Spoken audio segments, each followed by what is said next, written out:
Did you know one of gaming's most famous memes came from a complete failure? In 1989, Japanese developer Toplan created Zero Wing, a generic space shooter nobody wanted. The struggling team had no budget for proper English translation, so they hired someone who clearly didn't speak English. The result was hilariously broken dialogue like, "All your base are belong to us."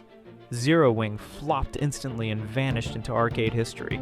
For 12 years, it collected dust as a forgotten failure. Then in 2001, someone discovered the terrible opening cutscene online. They uploaded it as a joke, expecting nothing.